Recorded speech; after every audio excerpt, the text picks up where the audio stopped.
In his first weeks as the presumptive Democratic nominee, Joseph R. Biden Jr. went days at a time with no public events. His campaign staff in early April was about half the size of Hillary Clinton's at the same time in 2016. A much-touted virtual rally last week was riddled with glitches. And Mr. Biden and his advisors remain stuck at home, uncertain if their Philadelphia headquarters will ever reopen. Less than 6 months before Election Day, Mr. Biden finds himself in an extraordinary position. Party leaders have quickly united around him, and he has an edge over President Trump in most polls. But he has yet to prove himself as a formidable nominee who can set the political and policy agenda for Democrats and the nation, and his campaign has so far not solved the unprecedented challenges of running for the White House from the seclusion of his home. Mr. Biden's inability to influence the political or policy debate about the coronavirus and the nation's economic collapse has worried some Democratic allies, donors and former Obama administration officials who want Mr. Biden to be more visible.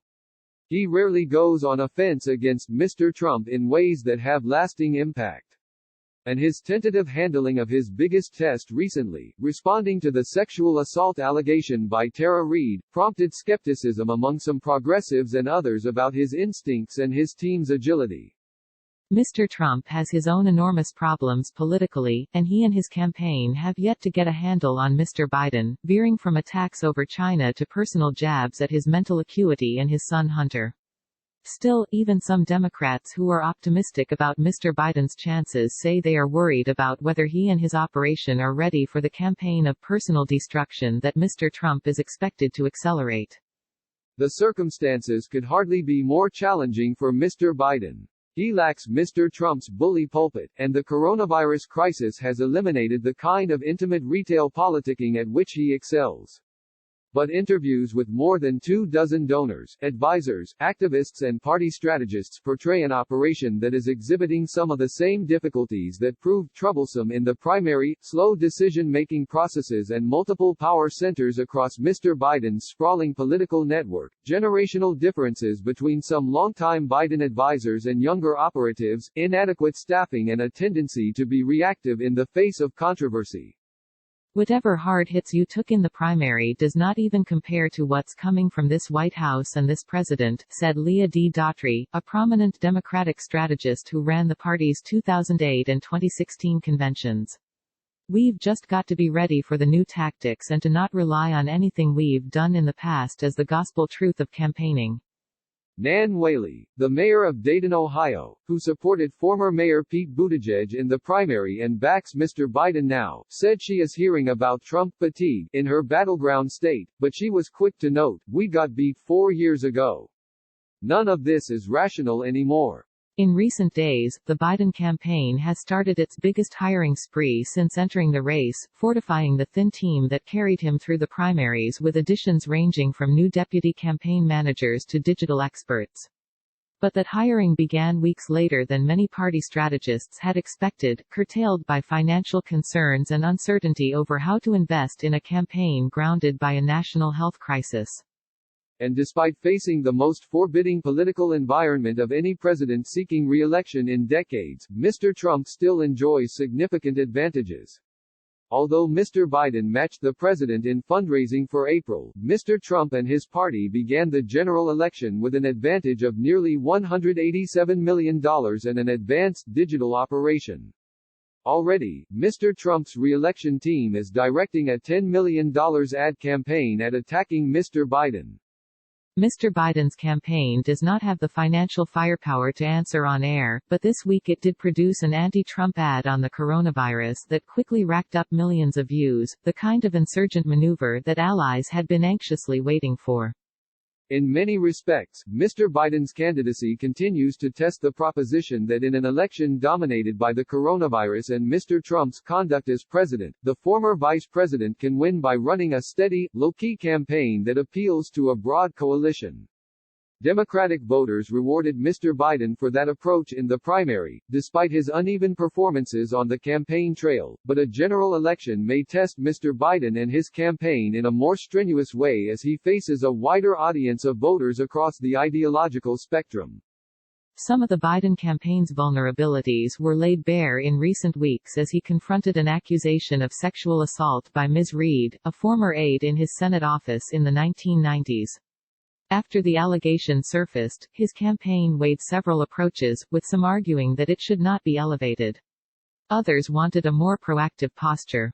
Mr. Biden waited more than 5 weeks to address the matter directly, personally issuing a forceful denial only after a chorus of Democrats had urged him to speak out and several of his female surrogates fielded the issue first. In the meantime, the issue gained traction in social media posts by conservatives, Trump campaign officials and some in the liberal wing of the Democratic Party. At one point Mr. Biden taped a video statement detailing his work combating sexual assault and harassment. But it did not mention Ms. Reid's allegations, according to two people with knowledge of the matter, and the campaign did not release it. The campaign declined to comment on the video. Many Biden allies are eager to see the former vice president engage in socially distanced public events. But his team is keenly sensitive to the health risks, including those for the 77-year-old Mr. Biden himself, and to the need for Mr. Biden to model the respect for scientists and doctors that he argues Mr. Trump has flouted, a point Mr. Biden made on ABC's Good Morning America on Tuesday.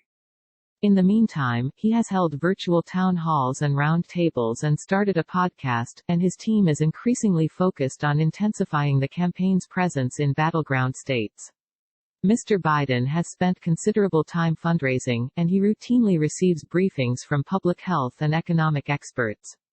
On Tuesday, Mr. Biden announced that Representative Alexandria Ocasio-Cortez would join a committee on climate change policy in coordination with Senator Bernie Sanders.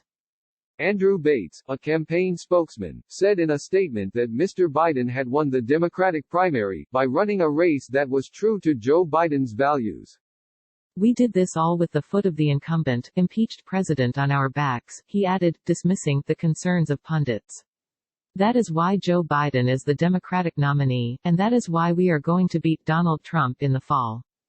Still, some Democrats privately worry that Mr. Biden's advisors may have taken the wrong lesson from a primary campaign that he won rapidly, despite a series of missteps and controversies, that a deep wellspring of goodwill for Mr. Biden, and intense antipathy for Mr. Trump among some voters, will smooth any stumbles.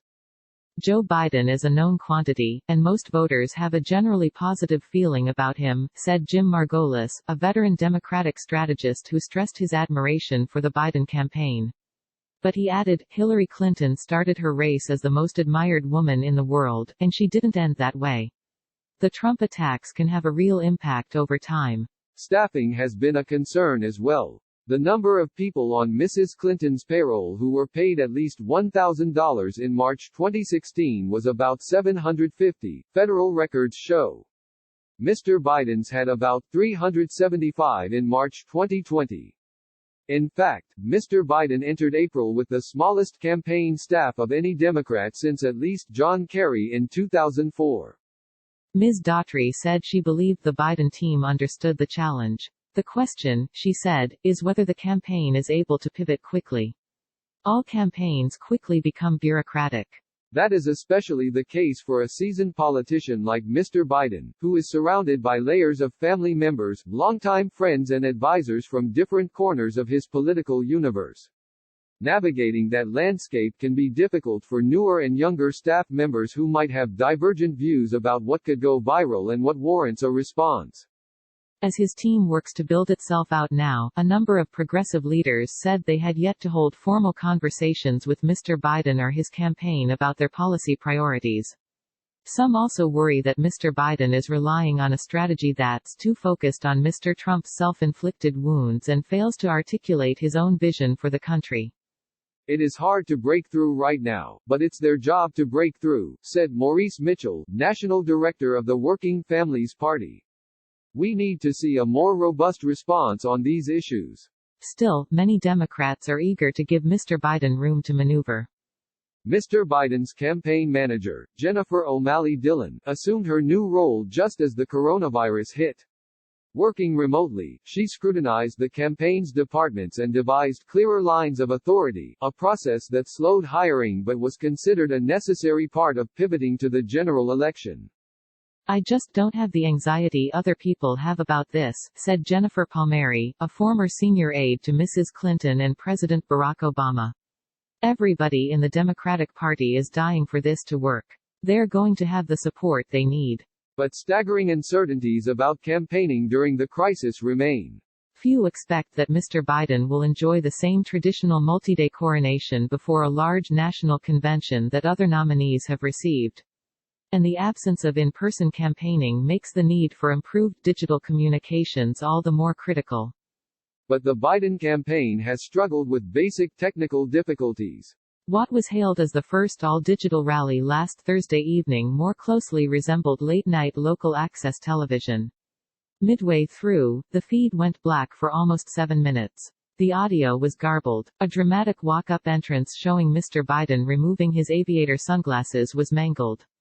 "Did they introduce me?" he asked. "Am I on?" David Axelrod, who served as chief strategist to Mr. Obama, co-wrote an op-ed last week in the New York Times that read as a call to arms for the Biden campaign to shift into a higher gear, including significant expansion of its digital operation, an article that outraged many on the Biden campaign, who saw it as unsolicited advice at a moment of strength in the polls.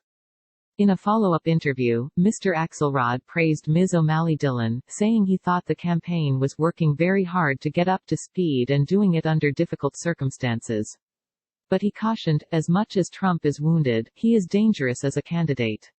He is unbridled by any kind of norms. He has the power of the presidency. He is relentless. Reed J. Epstein and Rachel Shorey contributed reporting.